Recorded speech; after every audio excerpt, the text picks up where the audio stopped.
Ladies and gentlemen, fourth and trollers, welcome back to the most entertaining fantasy football podcast on the planet. That is right, it's Fourth and Troll Fantasy, back and better than ever with another Tuesday episode for you. My name is Noah Selby. Not my Selby. And we have got quite an episode for you guys today. What an absolutely insane 3 days of football that we experienced in week 15 and the first week of the fantasy football playoffs. So crazy on so many different levels. Well, let's just jump into it, Wes. I mean, how are you feeling right now after? Why don't you tell the trollers what happened for you on Monday night in Lambeau? I will. I'll quickly recap just my three other leagues I made playoffs in, just to give an update for those that have been willing to listen to our advice. So first of all, wow, that was probably the greatest weekend of football I've ever seen. I mean, all of Saturday was great. Well, actually, not all of Saturday. The Browns-Ravens game was not that hot. But the first game was incredible, historic, and then the Dolphins-Bills game felt like a playoff game to go to the Super Bowl. That was a tense game. All Sunday was great. Monday was a pretty good game too. So great week of football. So I made it in 3 leagues, as I mentioned last time. I did not win in 1 league. Bit of a bummer. I played really well. Had a lot of guys that did put up a lot of points, but everybody that made playoffs put up a lot of points as well. So it's just luck of the draw. Wes, you didn't make it in 1 league, but you were in 3 leagues. Did you win in the league where you started Brandon Ayuk and they had Christian McCaffrey? Yes, I did. Oh my gosh. Okay. So I'll give you one reason.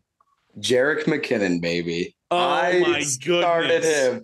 So, okay, listen, I have 3 Vikings in that roster as well. And as we saw, and we'll talk about later, that second half was miraculous. It got a bunch of points. But I started Jerick McKinnon, and that walk-off touchdown from him against Houston was monumental. So there was that. So I lost in mine in Noah's family league, which was a bit of a bummer, but that was the big one. But the story that Noah wanted me to share was last night against on Monday Night Football. I had finished up for the week, and my opponent had Aaron Jones left, and I was up by, I think, 25 points. And first half, feeling good, like I should. And it was, I even decided, let me preemptively put in Aaron Jones in our letdown segment. But that did not turn out to be the case, as he ran for a rushing touchdown. And then it got close, and he was down by 5 points. And as if you watch last night's game, it was 4th and 2 with a minute and 40-something seconds left to go, and the Packers decided to go for it. And I'm up by 5 points now. Obviously, a touchdown wins the game. And Aaron Jones carries the football, gets past the first down marker, gets tackled by the ankles, and falls just short of the goal line. Inches short. And I survive and make it to the next round. So I'm so sorry to David. I'm going to give him a personal shout out for that heartbreaking finish, because that was incredible. But he had a good team too. He would have beat the other 2 playoff teams. You both were in the high 130s this week.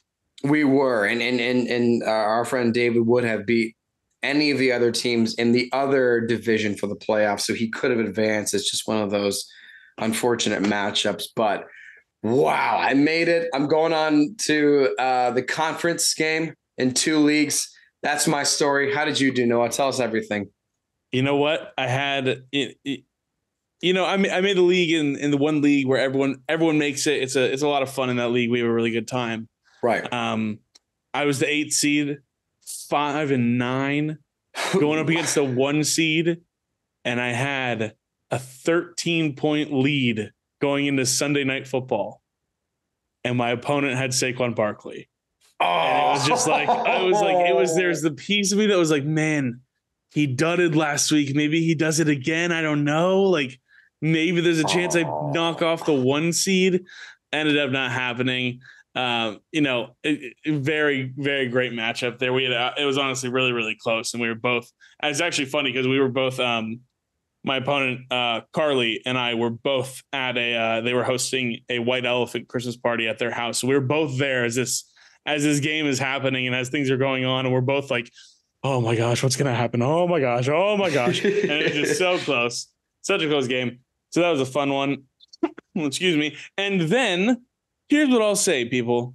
Ready? Oh my gosh. Even though you may not make the playoffs, keep playing in that losers bracket, okay? Have fun till the end, because let me tell you what. For the first time ever, and I may have seen this like once or twice in a screenshot reposted by like maybe ESPN or Bleacher Report or somebody, in like my many years of playing fantasy football, I tied this week dead on the points 115.88, like on the dot, down to the is that the 100th decimal place? Yeah, the 100th down to the percentile. 100th decimal, and we tied in this game. Me and the other guy, ninth and 10th seed going at it in the losers bracket. And man, what a fun time I had watching that play out, because that was just absolutely crazy.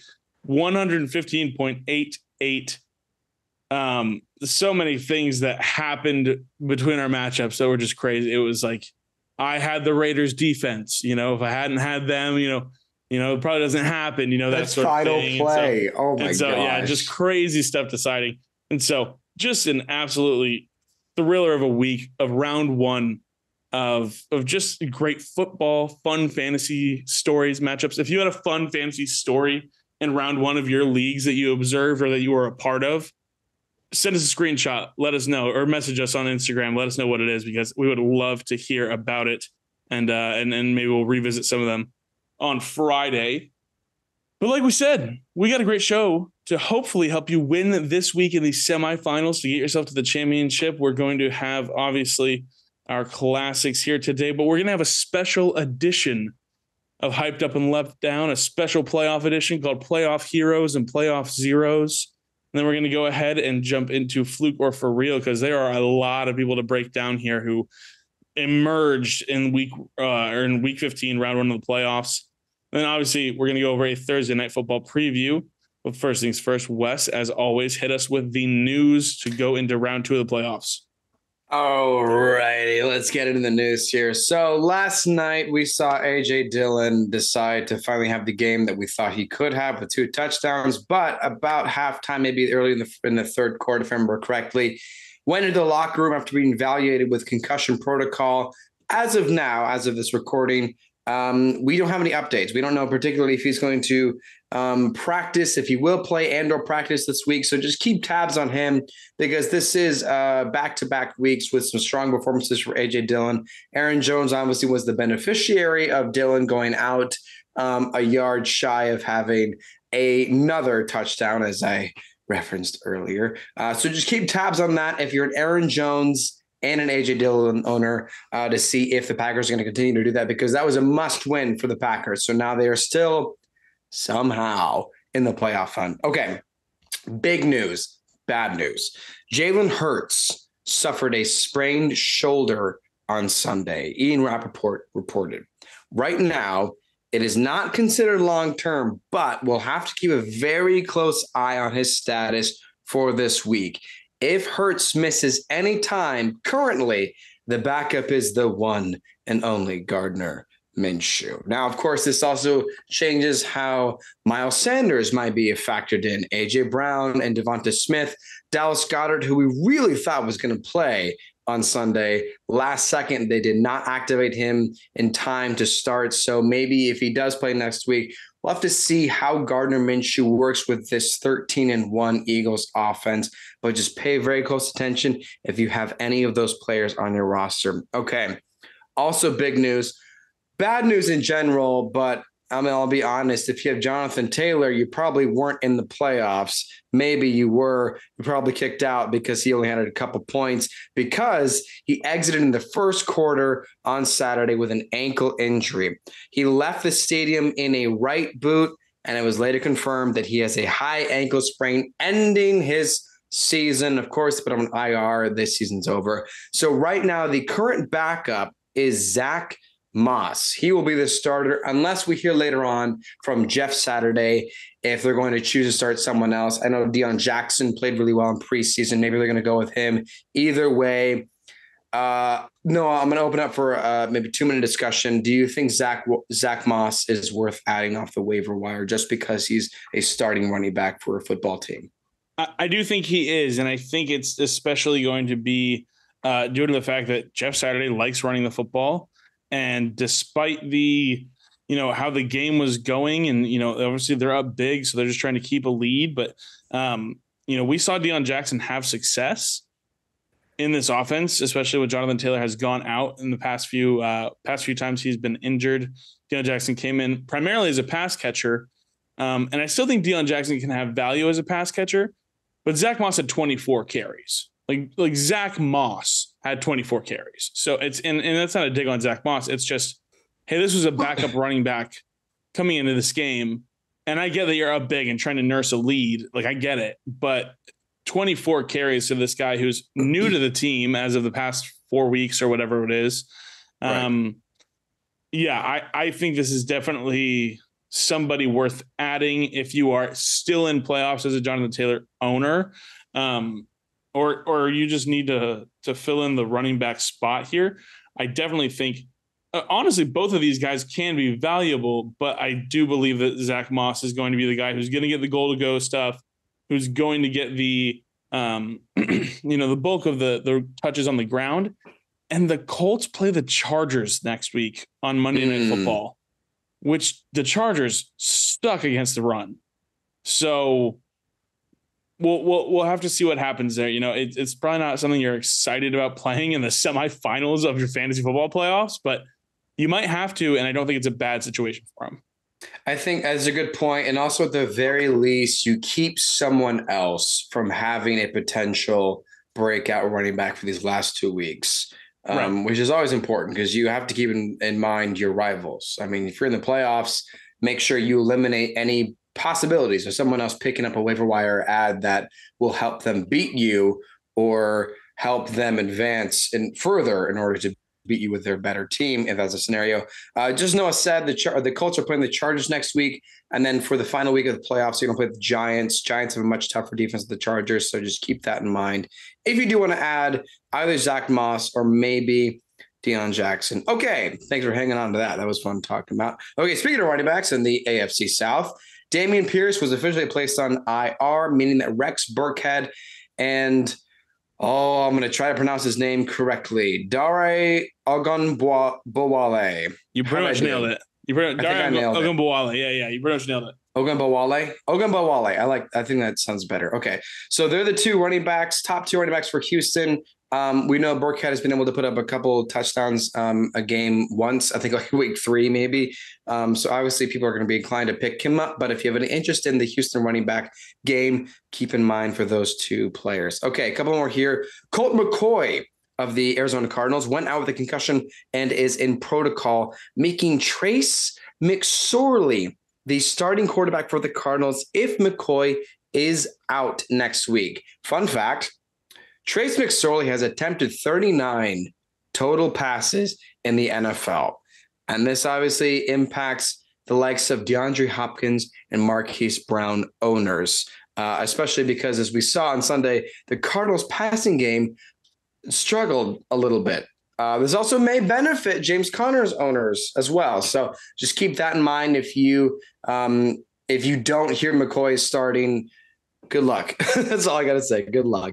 All right. Reportedly, Dolphins head coach Mike McDaniel almost played Jeff Wilson Jr.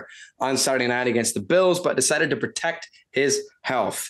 And now, knowing how fantastic Raheem Mostert started out, especially in the first quarter, that game, it'll be interesting to see how they'll involve Jeff Wilson next week if they choose to. We'll have to keep a tab on that to see if it becomes a tandem or if they just stick with Mostert going forward.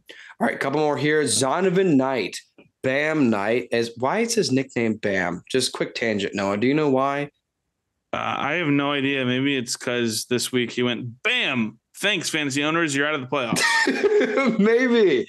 Yeah. Oh, I can't wait to talk about that. Great prediction on that, Noah. All right. So Zonovan Knight hurt his ankle against the Lions and is already tagged as questionable for Sunday's matchup against the Jaguars. Of course, if he misses time, Michael Carter is going to be the presumed starter, but we'll just keep an eye on that to see how long Zonovan Knight is going to be out for, if any time at all. Okay. Bears running back Khalil Herbert was taken off of IR. Now, he's bitten into David Montgomery's role over the season, but since both Montgomery and Justin Fields have been running really great, we'll just have to see if Herbert is even involved at all when he returns. For those of you that want to try to include him back after a couple of 20-point performances during the season when Montgomery was out. The Falcons placed their third-string running back Caleb Huntley on IR. Why are we telling you this? Well, this may influence the tandem role between Cordero Patterson and Tyler Algier in an effort to keep at least one of them healthy, because remember, everyone in the NFC South is limping into the playoffs. And with the Bucs blowing that second half lead, I know the Falcons also lost, but everybody's trying to scramble to get into the playoffs.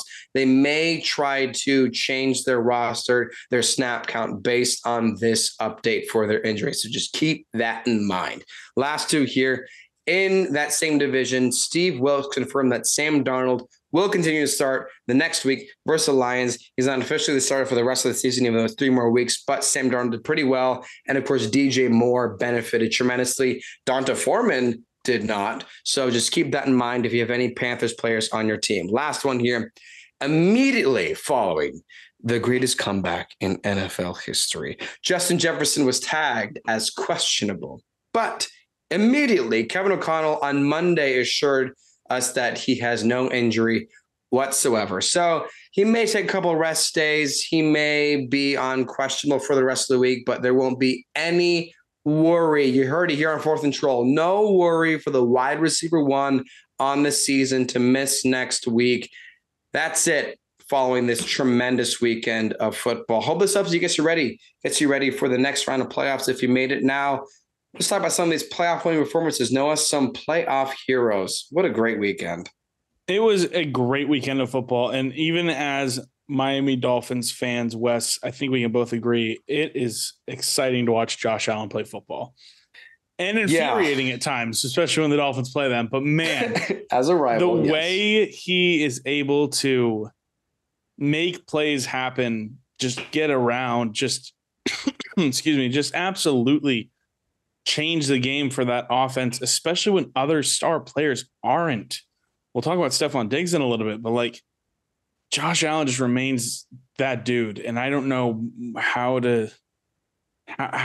more to just describe him. He's that dude. He had 35.86 fantasy points, highest amount on the week. And it was something special, man. I don't know.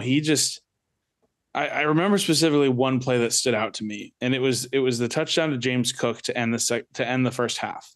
Yeah. Yep. And there's 8 seconds left on the clock, and I'm watching this play out, and I'm going, "Oh my gosh, oh my god, it's at zeros. The clock's at zeros. Like they're not going to score." Yeah, I shouted, "You idiot!" I literally was like, I was out watching the game with a friend, and I was yelling. I was like, "Yes, it's zero, yes!" And he somehow just finds James Cook in the end zone, and it's just like, who are you? Like, what? Go back to when you sucked before Brian Dable came to that team. Gosh, what's going on here? And man, as I just talked about it, what a great game that was. But Josh Allen is just very good at football. I didn't even realize that he put up over 30 points, let alone 35.86 points. I knew he was doing well. Like I knew that he was helping, he was fulfilling his playoff caliber for those that owned Josh Allen and made playoffs, which I'm sure all of them did, honestly.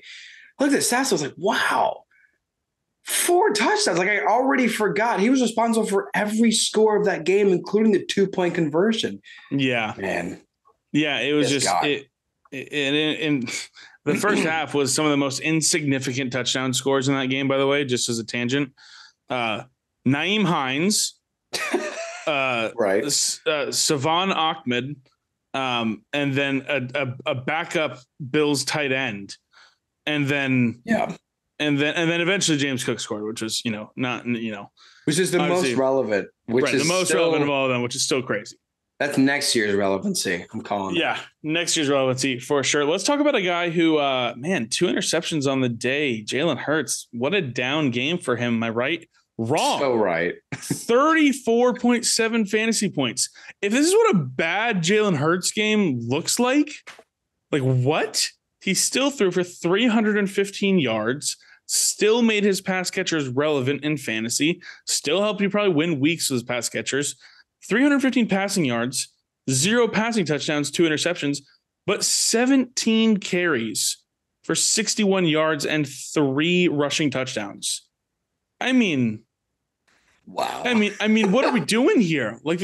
I remember I was watching, just the one play that stood out to me the most was like that 20-yard run or something like that, where it was just like a QB draw up the middle, and the Bears brought 6, and the line just opened a perfect hole for him, and everyone else was playing man on outside, and Jalen Hurts just speed walked into the end zone. It just didn't even it was a wide open rushing lane.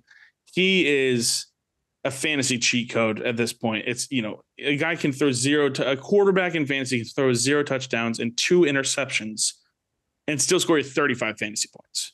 That's remarkable. It's unbelievable. I also really do think, even though he's a sprained shoulder, I got a good feeling he's going to start, because the chance to sweep the Cowboys and secure the number 1 seed, secure the division, I think I just have a gut feeling he's gonna bleed through that game in order to make sure that they win that. If it's his decision, he's gonna play. Right. If it's the coaching staff's decision, they might go, "Hey, Jalen, we've only lost 1 game. We're 13-1. We're gonna go ahead and rest you until for a couple weeks here, and let you go." Which, I don't know how that'll affect these fantasy weapons, and I'm sure maybe we'll get a clearer picture on this come Friday, and we'll be able to talk about it a little bit more, Wes. But I think, maybe, I'm not sure. I'm not exactly sure what happens with these other weapons, but might be tough goings for some people if Jalen Hurts does end up resting for a little bit here. I want to give us some props, Wes. Is that cool with you? Oh, yeah, because, listen, I'll jump the gun. This was one of our finest predicting episodes. Episode 30, last episode. Yeah. Nailed it. So you first, absolutely crushed it, Wes. We came out here and said, you know what?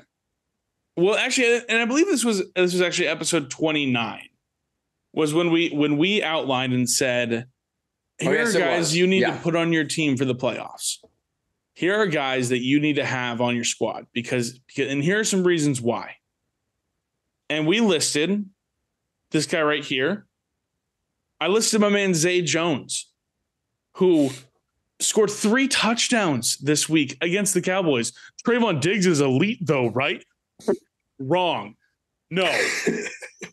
Boom. Goodbye. Zay Jones, 34.9 fantasy points, 8 targets, 6 catches, 109 yards, and 3 touchdowns on the game. 34.9 fantasy points. I hope you added him and started him and had him on your team because it's legit. The reasons I was, the reasons I was giving for adding this guy, this offense is heating up. Trevor Lawrence is feeling better. Trevor Lawrence is enjoying throwing to his ex-receiver more, and they're going to be in games where they need to throw the football. They're going to be in games where they need to score points to win the game. And obviously, as I learned from Mike McDaniel this past week, that's how you win football games is you score points. That's in right. Cold weather games and warm weather games. And warm weather games. Yeah, just in general. All games. Yeah. As a wise man said, yeah. But Zay Jones, boom, textbook right there. Everything that we said here on the episode is true and is showing out. 34.9 fantasy points. And then Wes, flip it over to you. You said add Jerick McKinnon. The dude is getting wide receiver level targets. Adam, absurd. You need him on your team. And friggin' you won your fantasy league. You won your league with him, Wes. That's awesome. Like it is.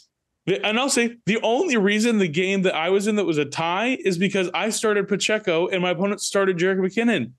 That is like true. I forgot about even out right there. It was just 34.2 fantasy points for Jerick McKinnon. 8 targets, 8 catches, 70 yards, and a touchdown. Ridiculous for a running back. Yeah, that's insane. And remember week 1 when we were like, Javonte Williams at 13 targets. Oh my goodness. 8 targets is still insane. That's like prime McCaffrey level targets right there. That is what is going on there.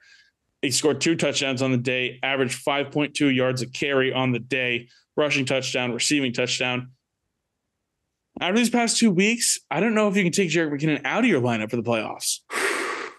If you started McKinnon and you won your playoff game, there's a reason I would say there's a reason you needed to start McKinnon, because I'll tell you from my personal experience, it was either Jerick McKinnon or Donta Foreman. Ooh. Those were or Jeff Wilson, an injured Jeff Wilson. So thank the good Lord above, I started the right player. Incredible. But I think if you have to start Jerick McKinnon in your playoffs, you just continue to, because this is who he is now. And I think, just write it. You probably weren't going to make playoffs anyway. Yeah. You know what I'm saying? Like, just see how far you can get with McKinnon alone. I truly think you can ride Zay Jones and Jerick McKinnon to a fantasy championship this year. I think so. They're awesome. One last thing on Zay Jones that I'll say real quick, and it's just correlation. And I said it before. I cannot believe that this offense is getting Calvin Ridley next year. I can't believe it. Like, I am like, oh man, I'm already thinking about to stack that for next year, being Trevor Lawrence and Calvin Ridley, because that's going to be crazy. I feel like this offense is doing so well. Just crazy stuff there. Let's talk about Jerick McKinnon as quarterback, though, because Patrick Mahomes just continues to be incredible. He's he's new on the scene. Mm-hmm. He continues to be so freaking good. I am such a fool for having as my 8th quarterback. I was like, no, Tyreek, he's not going to be that good. Man, I'm like, at this point now, I'm like, I don't care where I have to draft Mahomes next year. I'm probably going to draft Mahomes next year. It's just ridiculous. It makes sense. Just the advantage you get having that guy on your team is absolutely insane. So freaking good. And I think their record's in a decent enough spot where if you run to week 17 or week 18 in your playoffs, I think you'll still get some Chiefs starters even in week 18, if depending on how things play out. But they're certainly running away with the West. But maybe if they want to try and work for that 1 seed, they might keep going there. But absolutely crazy there for Patrick Mahomes. Just keeps on doing what he is doing. Now let's talk about it. Because this isn't even a full game. This is just the second half Vikings. Kirk Cousins, 32.4 points.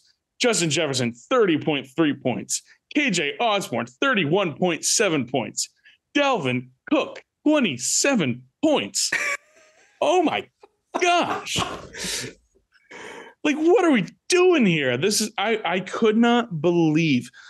In our fantasy group chat, Wes, I was saying, and I was saying this to my wife, I was going, guys, I'm so happy the Vikings are getting exposed. I was literally like, it's that clip from, I don't remember the coach, but it's the Kansas City Chiefs coach.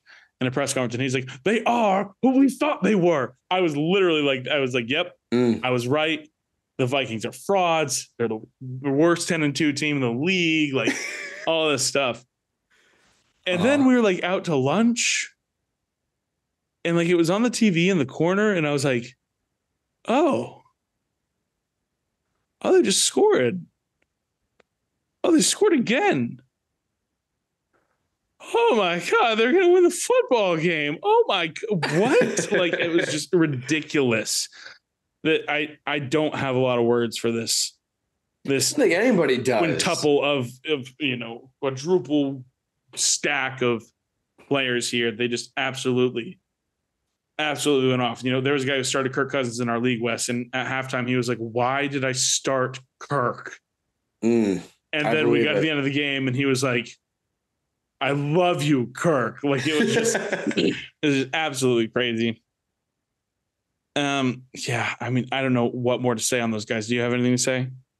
I mean, I think we all felt the sentiment, especially Justin Jefferson owners, because I think a lot of Justin Jefferson owners made playoffs. Dalvin Cook has been hit or miss a couple of times. So that first half, it was like, oh, man. Dalvin's best game of the season. Oh, yeah, by far. Yeah. And it was like, this is going to be an uphill battle. And then literally history was made. And it's wow. Yeah. There's nothing more to say. Somebody check on Matt Ryan. Yeah, I think Matt Ryan may have eliminated any chance at returning to play football next year. Well, I was going to go as far as to say I think his Hall of Fame status is definitely questionable now. Yeah, potentially, yeah. After this being part of his legacy again. But Vikings owners, congratulations on a ridiculous second half. Wowee. Yeah, and maybe one thing to just monitor here as we watch the playoffs and potentially into next season is Adam Thielen's getting a little older, and KJ Osborne is a good football player, man. Yeah, KJ Osborne is good at football. He may just slot in here as a wide receiver 2 for this team and do well. He and Justin Jefferson had the same amount of targets. I know the Vikings had to throw the ball the whole game, but yeah, he looks really good. And then, of course, playoff hero, Colts kicker Chase McLaughlin, baby. 21 fantasy points from the kicker position.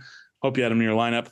Let's jump into some playoff zeros because these are a lot of familiar names that are that probably lost you your week.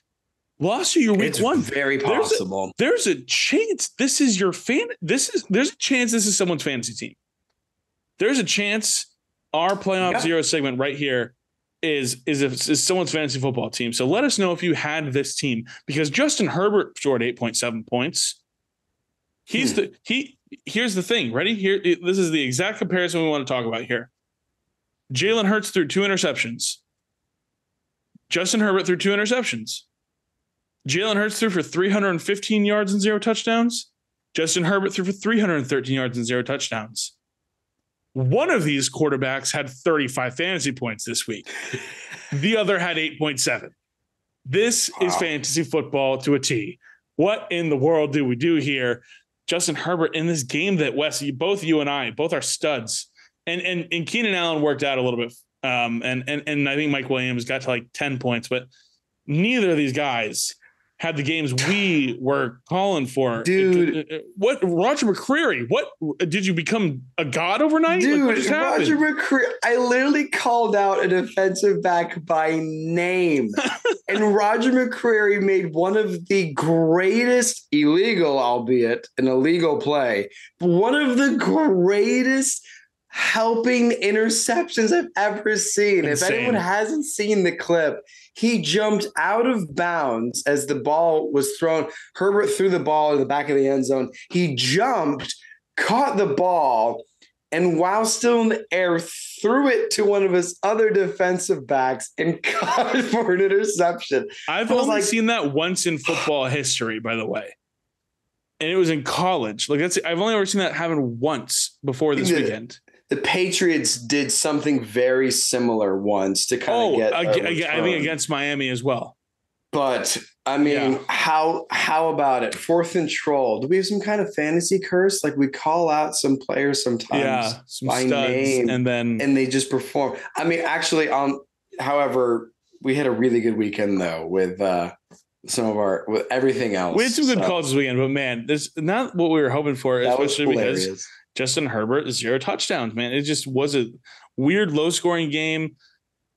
Just a weird game there. But maybe you had Justin Herbert as your quarterback. Or maybe you had, top 10 running back Nick Chubb this year. Boom, you won the playoffs, right? No, 9.9 fantasy points, 21 carries, 99 yards. I mean, 99 yards is great in the real world, but not. Yeah. If you don't get a touchdown, that's a single-digit game. Nick Chubb is a touchdown-dependent elite running back. It's very strange to say, yeah, he's an RB1, but he has to score a touchdown to be that. But I would still say you still take him in that area, in next year, something like that. I don't know. Maybe people change their mind after seeing how he plays with Watson here. Not sure. Maybe he didn't have Nick Chubb. Maybe he had Miles Sanders. Been awesome this year, right? He helped you win your fantasy playoffs. 1.9 fantasy points, and he doesn't care. He don't give a crap about your fantasy team. He said that. He put out on Twitter, I don't care about your fantasy team or your gambling ticket. I don't care. We won a football game. That's it. He meant it. Yeah. Maybe he didn't have Miles Sanders. Oh, maybe he had Stephon Diggs. He's a top guy. Had a big game, 10.7 points. No, he didn't. He didn't have a big game at all. He's a playoff 0. You probably lost your week if you had Stephon Diggs. Way to go. You nailed it on the head. Thanks, Stephon. Maybe, this guy's been hot, dude. 67 targets over a 5-week span. Oh, my gosh. Devontae Adams is just winning people leagues this year. Wrong again. 6.8 fantasy points. Just his running mate, his teammate. Oh, Josh Jacobs. He's been, rushing leader this year. He's got to have been incredible. RB2 on the season. Yeah, he's got to have been incredible, right? Well, 93 yards. That's great, similar to Nick Chubb. But guess what? 3 targets, 2 catches, 17 yards, 0 touchdown, 13 points. Probably too happy with that, are you? No, you're not in the round 1 of the playoffs. Well, maybe in your flex you had, hot man, coming down to it here with, this year's Amon-Ra St. Brown. Am I right? Christian Watson. Yeah. Prime Monday time. Night Football. 8.6 points. Good job. Way to go. Man, playoff zeros just consisting of potentially someone's actual team here with these names. It's just absolutely crazy. A lot of these guys were letdowns. And if you seemed to have somehow made it through, congratulations. You got to still play these guys, but man, that is tough. It is tough to do here. As we go forward. So just some playoff zeros there. Some people that definitely did not do it for us in round 1 of the playoffs. It's time, Wes. It's time. It's time for probably the most important fluker for real that we can talk about here. So let's just jump into this because there are so many people we have to talk about here. So let's jump into it. Like we just talked about, KJ Osborne may start filling in here as this wide receiver 2 spot. This high-powered offense. Is this fluker for real? It's always going to be tough for me to think that there's another wide receiver that is reliable in the Vikings offense with Justin Jefferson there. I don't know. I think it is a very, let me put it this way. It is a very, very, very good speculative ad because he's done stuff like this before. He has performed at high caliber in the past during this season. He has been a guy to catch the wide open deep route touchdown before. So I am not against calling him for real. I'm not against you adding him to the waiver. I think it's going to be here. I would do a toss up based on some of your other flex options. I mean, just ask us. Let us know. Would you do KJ Osborne versus this player for flex option? How do you feel, Noah? I think KJ Osborne is a very good football player. I also think I know where this is going. I also think this is a massive fluke. At least for the rest of this season. I want you to show me or tell me if you think over the next 2 games if the Vikings are going to have to try and complete the greatest comeback in NFL history. No. I don't think, 16 targets is insane for a guy who's really actually the third option there in the passing game. I really think KJ Osborne is extremely talented. I think next year, as Thielen may be getting, just like I just said, as Thielen's getting older, he could be a better option for them at the wide receiver 2 spot. But I'm going to call fluke on this one because I don't think, you had a spike week. Are you starting KJ Osborne over somebody who had a down week? Like, are you going to start him over maybe Christian Watson next week? Like, I think it's a tough call to make. I think it's probably a tough call to make there. Are you going to start him over Amari Cooper maybe because you're not feeling great about the Deshaun Watson connection? I think it's a tough call to make. I don't think you can actually confidently do that. So I'm going to say fluke on that one just because of the situation. That's a fair point. I think you make a good point. I still, obviously this game was really impressive. So I understand, looking at that and being like, yeah, I mean, that is ridiculous. And that doesn't just happen. But, just to give my own opinion, I would still start Christian Watson over KJ Osborne next week because Watson's still the number 1 option in Green Bay. So yeah, fair enough, Noah. Fair enough. There you go. Raheem Mostert here, 16.6 fantasy points, had an unbelievable first quarter for this Dolphins offense. Mellowed out a little bit over time, something I wish hadn't happened. Right. But what do we think, fluke or for real on this one? It's going to be tough to say this is for real if Wilson comes back. But at the same time, the ground game has been such an important part of Mike McDaniel's philosophy in Miami that has really yet to intimidate opponents. So when you have a running back that has 122 total yards in just the first quarter, I'm going to believe this is for real. And just the fact that McDaniel is going to start Mostert and say, all right, go stick it to Green Bay and see what happens next week. That's my take. What's yours?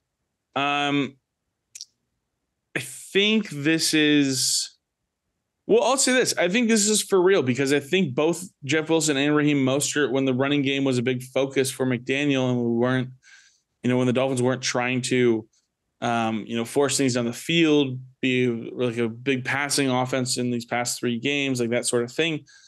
Over that 5-game stretch, whenever Jeff Wilson joined the Dolphins, both these guys were putting up between like 14 and 20 points a game at coexisting in the backfield. So I think this is for real. And I think it's just going to, I think this is for real because we saw Savon Ahmed score a touchdown, and yeah. He was semi-involved. So if they're still rotating backs, it feels like, especially given that 122 total yards in the first quarter and then only finishing with 156 total yards, it definitely seems like we're rotating here, but Mostert definitely had the hot hand on Saturday night. So I think this is probably for real. I think you can count on him as a flex option. Yeah, for sure. Even if Wilson comes back, I like your point is that together they were still good. This wasn't a fluke game because Wilson was out. It's a good way of putting it. Right. Yeah. Dawson Knox here though, 21.8 points. Fluke or for real? it's a tight end. So you just want to say for real, go ahead and get any tight end you want. Yeah. Just add him just in case. And also you want to throw in addition to this that, it's the Bills and they have a really great offense and they're high powered. But at the same time, this hasn't happened for like 7 weeks. So I don't know. Fluke. I agree. Yeah, I agree. Michael Pittman Jr., 19 points, 14 targets. Hey, now, come on. 10 catches. So he definitely had 120, 130, 150 yards on 10 catches. Okay, or 60 yards. I don't know. What do we think? Michael Pittman Jr., 90 points, fluke or for real? I say fluke because I don't think there's anything to this offense, especially without Jonathan Taylor, and especially with Matt Ryan, and especially with Jeff Saturday as the coach. So somehow, if you made it into the playoffs and you decided to start Michael Pittman because, the Vikings don't have a solid fantasy defense, and so you thought it'd be a good matchup. Well done. Great call. Don't start him next week. That's my opinion.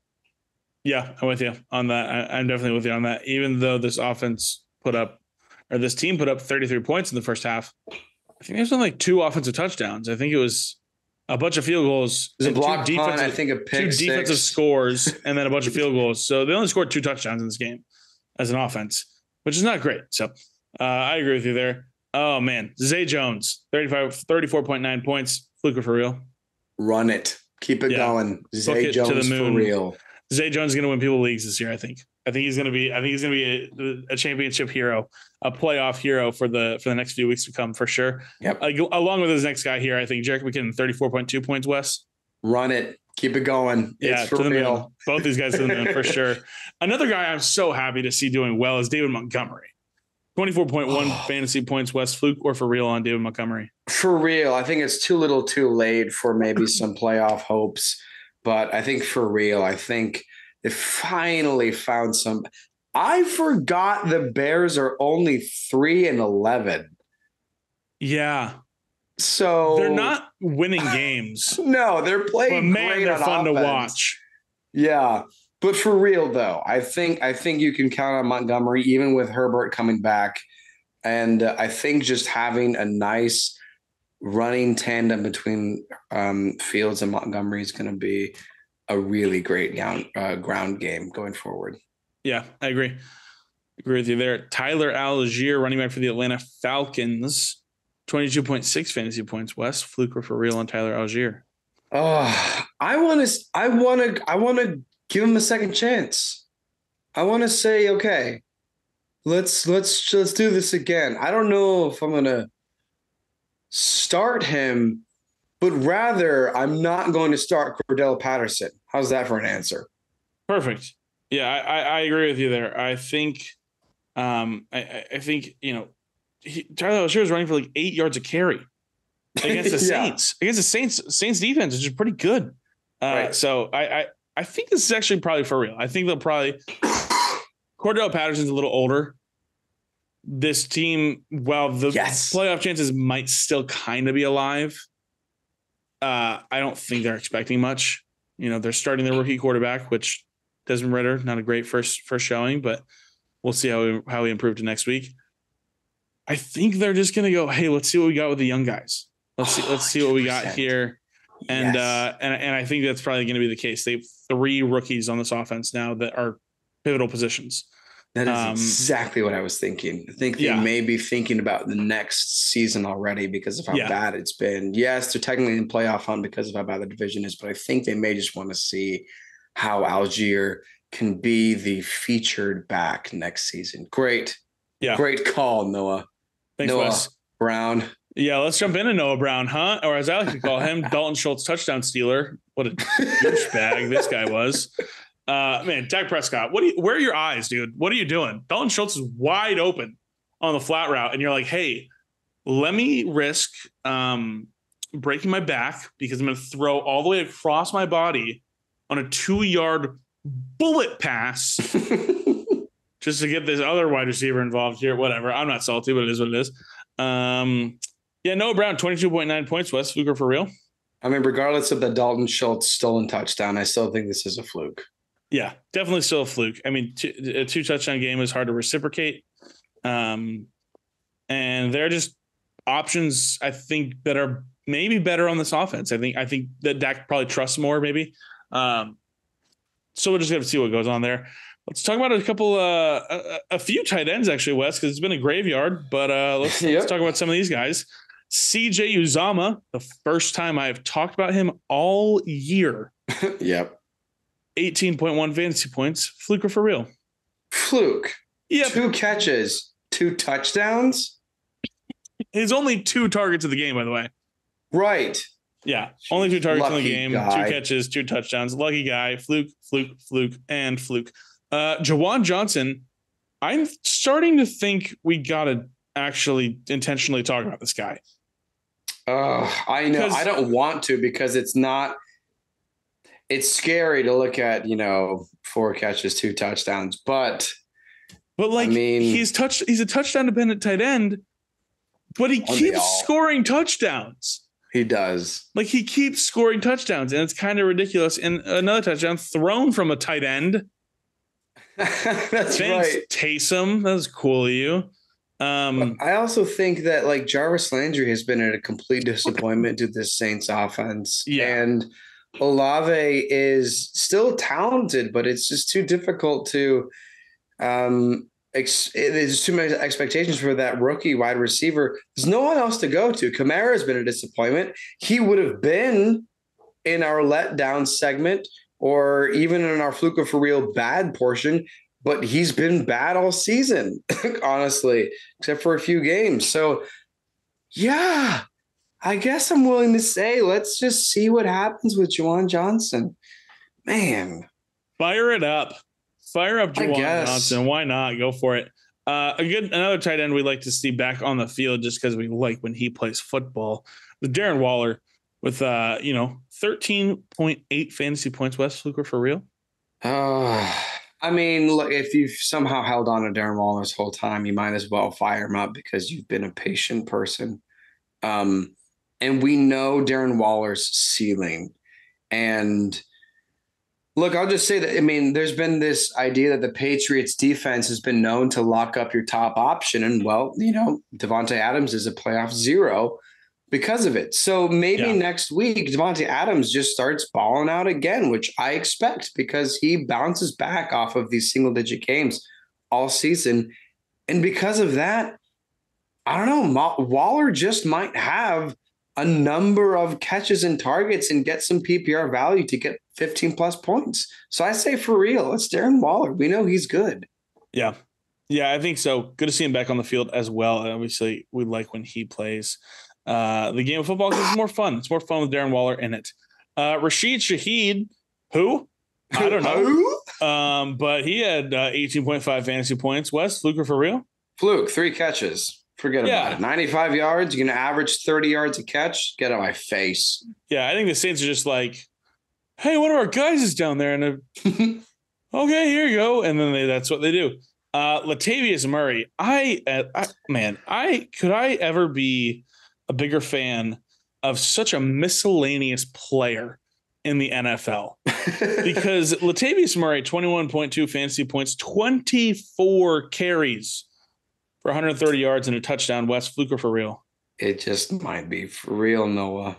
I'm firing him up next week in a league. I'm like, I think it could be for real. It's even with thank Russell goodness Wilson Nathaniel back. Hackett. Yeah, thank goodness Nathaniel Hackett isn't calling plays because now we're seeing potentially a run game that is doing well for this offense. And maybe it was Brett Rippon being in there and them not having the pressure of, let's make sure our top paid quarterback is actually making plays.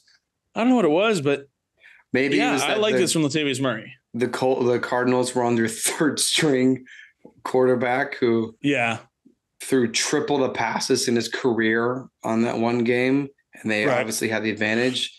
But I mean, 130 yards is not just a game script kind of stat. That is, I think there's something there.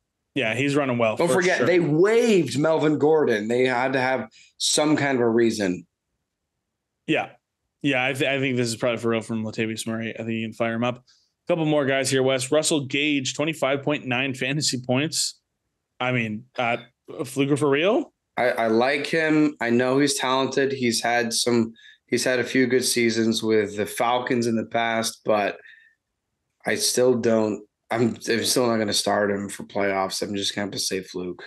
Same. He was an early preseason my guy for me, and then he had a garbage touchdown. It was his second touchdown was a garbage time touchdown because the Bucs decided to stop being good, and the Bengals decided to start being great, and so it was just like whatever. Yeah, exactly. Jahan Dotson. Good to see him back in the end zone and playing well. 20.5 fantasy points. Wes, Fluke for real? I think there's potential for this to be for real, but I'm going to call Fluke because he had a huge catch that was for a lot of yards. And he's very, very, very talented. And he was doing this stuff in college, but I still just can't buy in to 4 catches and 105 yards. That to me just doesn't feel sustainable enough to say, yeah, let's fire up and get into the championship on the legs of Jahan Dotson. How do you feel, Noah? Yeah, I agree. For the future, next year, I'm excited about Jahan Dotson. Year, yeah. I mean, we got to see, if they give Heineke the reins and he gets a full offseason with these guys and they get to scheme up an offense around these guys. But I think for next year, maybe, I think if you have him in dynasty, you're excited. Jahan Dotson is a good player, and he's probably got a good future ahead of him. So, but for now, I'm going to say Fluke. Last one here. Actually, just 2 more here. DJ Moore, 18.3 fantasy points. Wes, Fluke for real? Yeah, I like it. I mean, I think what Sam Darnold has been doing on that offense has been successful enough to keep DJ Moore relevant in fantasy. And DJ Moore is obviously their best. DJ Moore is their best player on offense. I mean, with the way that Dante Foreman has fallen off. So, yeah, I think it's for real. I don't know if we're going to have close to 20 points again, but I think you can probably have a 14-point floor with DJ Moore. Yeah, I agree. Last one here in the positive side of things, Wes. AJ Dillon, 22.1 fantasy points, second straight week with 20-plus fantasy points. What do we think, Fluke or for real?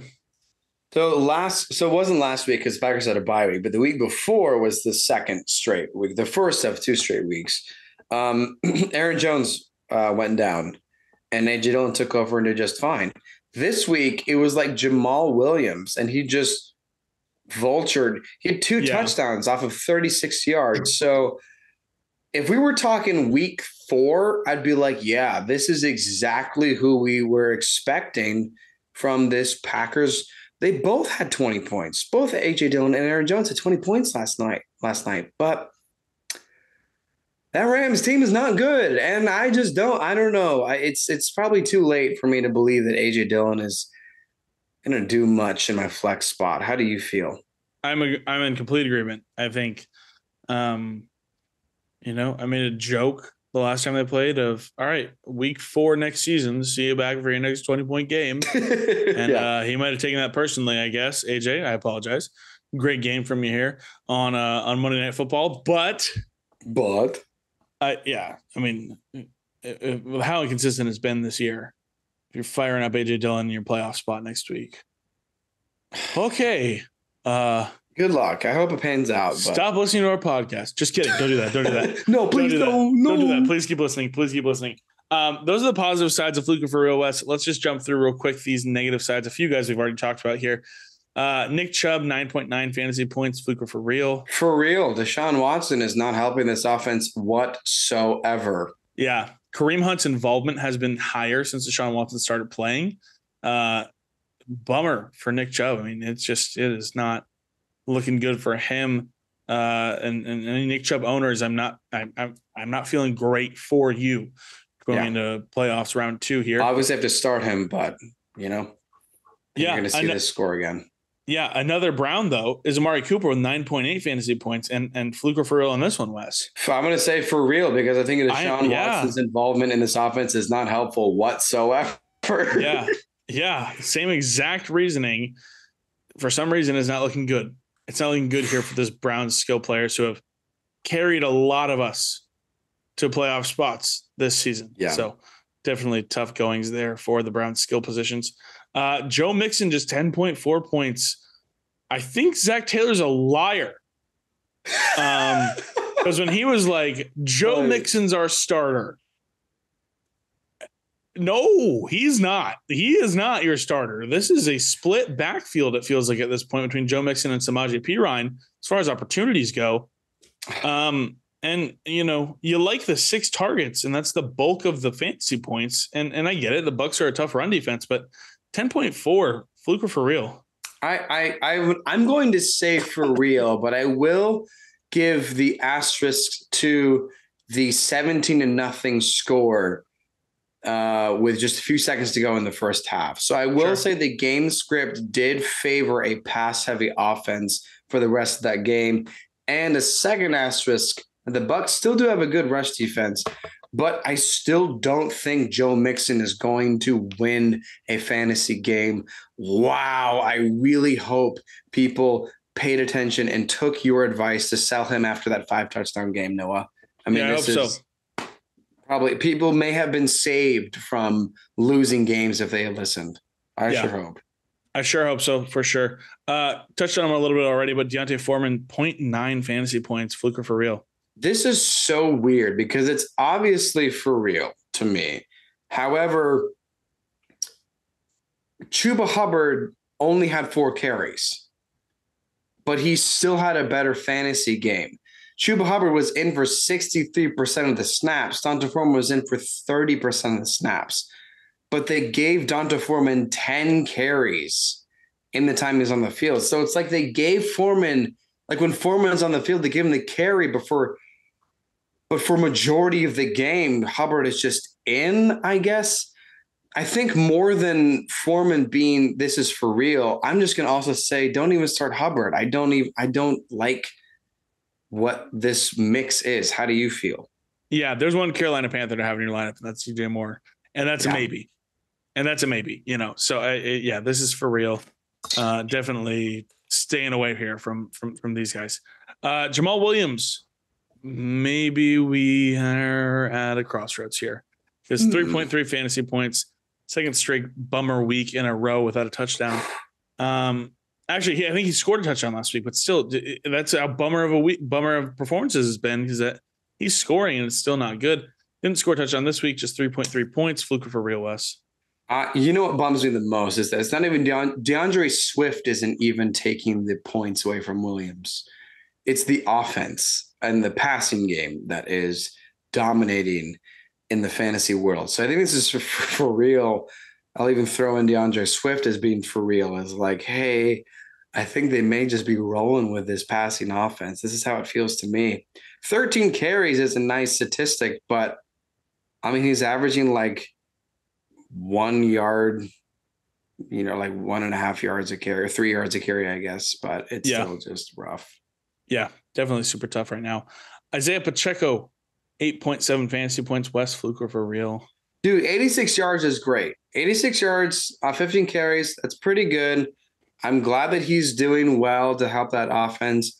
But in the fantasy world, that is it.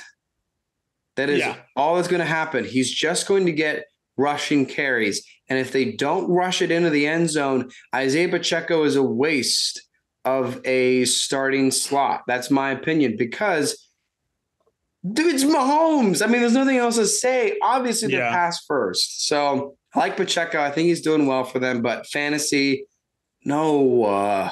It's tough. It was such a spicy matchup. Such a delicious matchup for Isaiah Pacheco against the Texans. It's overtime. And just wasn't even what we were hoping for there. So I think Isaiah Pacheco is there's very clearly one Kansas City Chiefs running back to have, and it's not Isaiah Pacheco. So Rachaad White, 5.3 fantasy points. Wes, fluke for real? I think we touched on it last time, is that we're getting towards the end of the season, and that's when playoff Lenny starts to blossom more. And Leonard Fournette had a couple points, double digits, nothing that really helped anybody win. Probably didn't lose any games, but I think there's going to be more of a leniency for Brady to depend on Fournette, especially after losing again in a horrible fashion. So I'm going to say this is for real. Yep. For Rachaad White. I'm in agreement with you. Zonovan Bam Knight. Now, he did get injured in this game, but before the injury, just 2.3 fantasy points. Wes, fluke or for real? Well, you were spot on with your prediction. Yeah. I don't think this is for real, however, but I do think this happened specifically because of everything you analyzed last episode about this Lions rush defense. This is phenomenal work on this, Noah. Honestly, this was one of them. You even said it as like you feel the most confident about this over anything you've ever said in this whole season. And you nailed it. You said, mark my words, Zonovan Knight is going to have a single-digit game. Not just single digits, because he had 9 points and it still counts. 2.3 points. Yeah. Great job. Still, I think it's a fluke. I think it's going to be just fine for the rest of the season. Yeah, I think it's a massive fluke. It was solely based off of the situation, guys. Don't get me wrong. Like, this is very much a fluke, and we'll talk about Zonovan Knight in just a little bit here, because it is quite exciting to, be able to watch, what he can do. But yeah, he was like outside the top. I think like Travis Homer finished with more fantasy points than him. Yeah. Like Royce Freeman, the third string running back for the Texans, finished with more fantasy points than him. It's just, yeah, it was just not a week for him. And it was, glad I made the call and hope you guys listened. But yeah, this is fluke, because we'll talk about it in just a little bit, but definitely fluky here for sure. Christian Watson, just a couple more. Christian Watson, 8.6 fantasy points, fluke or for real? I'm actually going to say this is a fluke, because I still think there's more of an opportunity for the Packers to be in a pass, to be more inclined to pass the ball frequently throughout the game. I mean, the Rams are just a bad team all around. So, just keep that in mind. But, I think Watson can still have a few touchdowns here and there to maybe give you an extra point or two for fantasy playoffs. How do you feel? I'm in agreement. I'm with you. I think he'll still score some touchdowns, and I think he'll still get you some good points. So I think this is a fluke. Last one here. Mark Andrews, 6.1 fantasy points, fluke or for real? For real. Yeah, it's just so hard it's easy to say it's so hard without Lamar. But even with Lamar this season, this passing game has just struggled, man. It has not been good in Baltimore for the passing game. I don't know how they're continuing to win games, to be completely honest with you. Yeah, that's fair. Team is bad, man. Even with Lamar, the team is bad. But yeah, this is probably for real for Mark Andrews. And that's coming from a position of, this tight end position is so bad. He used to be so Mark Andrews should be a top guy that you're playing, but it's like, man, you're just hoping he scores, or hoping something happens here, as you are with a lot of these tight ends. Our Thursday Night Football preview: Jacksonville Jaguars head over to MetLife Stadium and take on the New York Jets here. Going to give you some must starts, C starts, and don't starts. Wes, who is a must start to get people to the championship? My must start is going to be Zay Jones. It's time to accept that Zay Jones is, in fact, a dominant playoff performer for fantasy. There are no ifs, ands, or buts about it, all right? Noah and I have been talking about it for a couple weeks now, been looking at it. You go way back to week 1. He was our waiver wire ad of the week. Zay Jones has arrived. And I think you just lock him in and ride this train all the way to the finish line. I think he's fantastic. I think, honestly, what he's done 3 of the last 4 weeks, scored 21 plus points in 3 of the last 4 weeks. That is playoff winning. He has had 347 yards, 41 catches, and 4 touchdowns over the last 4 games. Just buy into it. Let's go, dude. Zay Jones is a league winner. I'm buying in. Must start him. I love it. Obviously, I'm a big Zay Jones guy. We talked about on the episode already, Wes, but love Zay Jones. Zay Jones on Sunday scored more touchdowns in 1 game than he did in 3 years with the Raiders. So there's that. Yeah, big fan. Zay Jones. Look, we talked about it on the episode. Make some great points here, Wes. Lock him in. He's a must start, I think, for this week and next week to win you a championship for sure. Yeah, it's you don't have to put in a player that you may have known before. Just Shia LaBeouf. Just do it. Yeah. All right. Yeah. That being said, Noah, who's your must start for this week? Well, it's the guy that last week I was talking about and I was right about, And I hope I'm right about him again, and I think I am, because my must start is Zonovan Bam Knight. Listen, he was my week 15 dud, and that happened. 2.3 points, and their loss to the Lions on Sunday.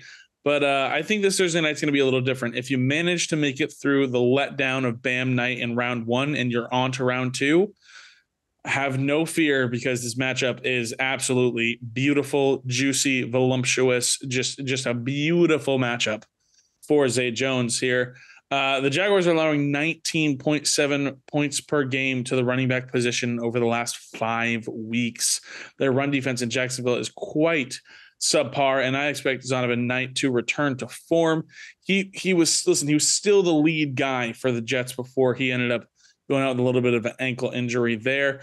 And while the return of Zach Wilson has limited his passing game, he didn't have any targets on Sunday, I still have him as a must start for Thursday night. Obviously, there's going to be depending on if he is going to play. I believe he will. That's just a hunch on me, just a fourth and troll hunch right here that he is going to be playing on Thursday night. And if he is, I believe he's going to be able to take advantage of this Jaguars run defense and have a really, really solid game for you in round 2 of the playoffs, where you definitely need to get some points on the board to advance. Zonovan Bam Knight, must start on Thursday night. I mean, just how cool would this be if you said he was a bust, a dud last week, nailed it to a T, and then immediately the next week you said, yeah, you have to start him, and he goes off for like 18 plus points. Just back to back. That'll be like the highlight of our season of like our highs and lows. That our montage of being awesome. I just want you to be right personally, because that would be so cool. But also looking at just who Zonovan Knight has been, good. That's who he's been. He's been good. And this is going to be fantastic. Just analyzing how the Lions defense was on Sunday, predicting that perfectly, and then giving everyone the reassurance that all you were doing is just saying this is a bad matchup, but he's still going to be good. Let's get this train rolling. Let's get this Bam Knight mobile on the tracks again. I'm all for it, man. I'm hoping for it. I'm hoping for it for sure. Wes, who is going to be your risky start for Thursday night? My risky start for Thursday is going to be Garrett Wilson. So, episode 26, I talked about Garrett Wilson. And I said Garrett Wilson is worse with Zach Wilson and much better without Zach Wilson. And Zach Wilson is going to start again on Thursday. Now, he put up 13.8 points on Sunday, and that may have been fine. It may have been passable, but you know he can do more than that. Keep in mind, if you're in full PPR, 4.3 of those points came on a single play. So without a single play from a 33-yard pass from Zach Wilson against the Lions, he barely made double digits. Zach Wilson makes Garrett Wilson worse. And I think that is important to know, because even though Garrett Wilson has been very good and worth starting, considered a must start, he's a risk to me because Zach Wilson is expected to start. And from what I have looked at mathematically, let me remind you again, if you didn't catch our episode 26 stats, without Zach Wilson, he's averaging 19.4 points a game, 10 targets, 77 yards per game, and all 4 of his touchdowns. With Zach Wilson, it's 8.3 points a game, 0 touchdowns, 45 yards per game. So for me, as great as he's been, it's a risk now that Zach Wilson is back under center. So for me, no thanks. Amen. What a beautiful thing there we talk about. I love you know what? I love slandering Zach Wilson. It's fun. This is true. Yeah, it's fun. It's a fun time. It's a fun time for sure. But we saw, hey, 300 plus yards is I think that's, telling and potentially good for his outlook for the future.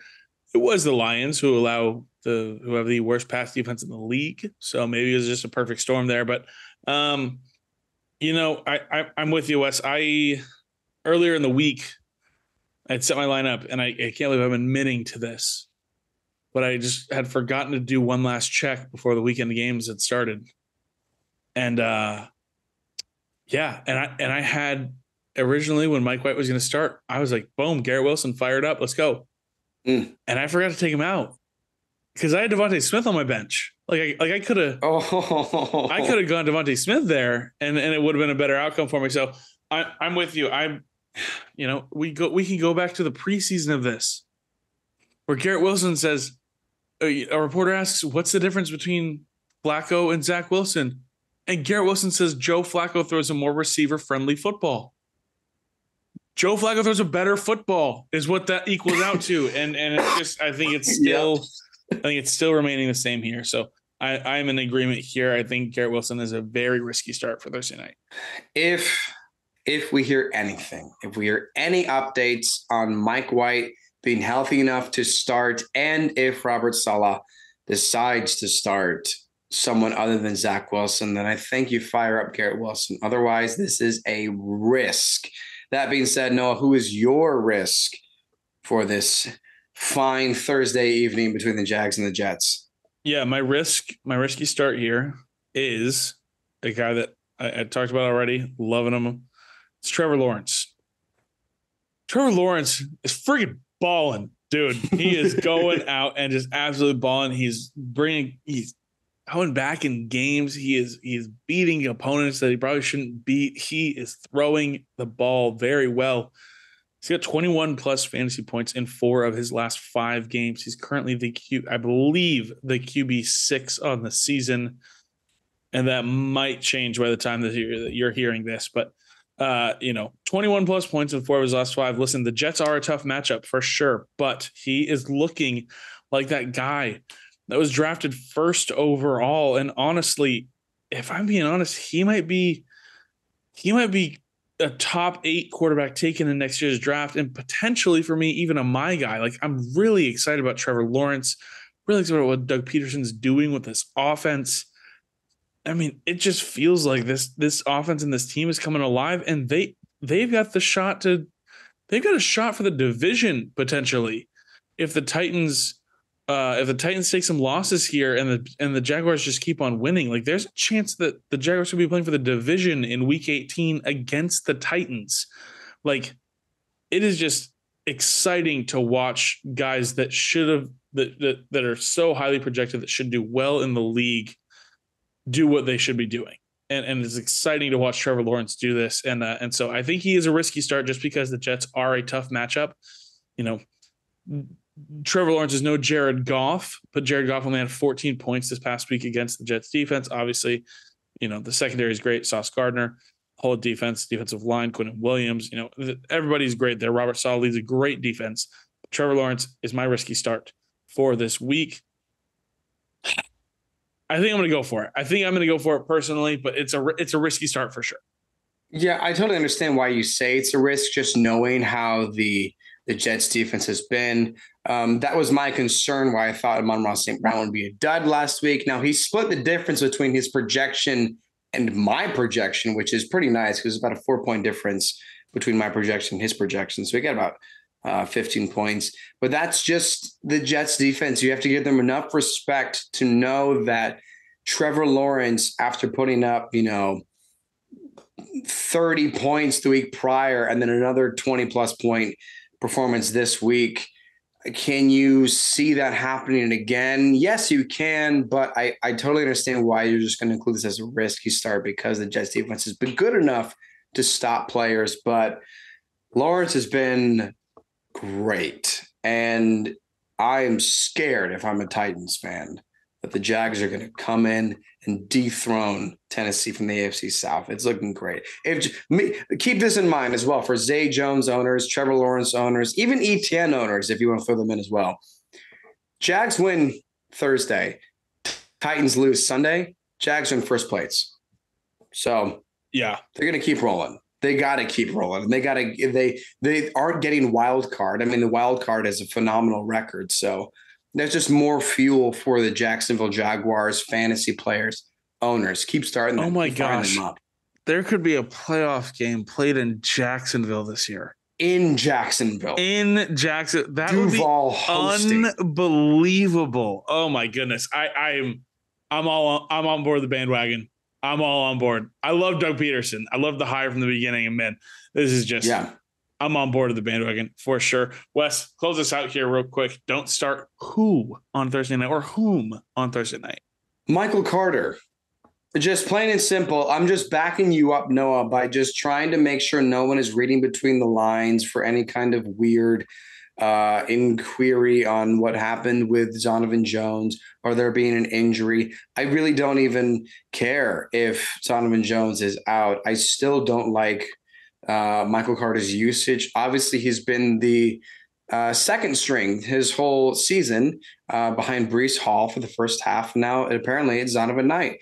And even when James Robinson joined, like the Jets just don't care about Michael Carter, even though they drafted him in like the first round a couple of years ago or last year. Keep that in mind. Jeez. So they draft Breece Hall and then they decide after Breece Hall gets injured, they're not going to depend on Breece Hall, even though they had a fantastic winning record. No, instead, they made a trade and stole James Robinson. And then they decided, James Robinson is not doing well enough. Well, I guess we got to start Zonovan Jones.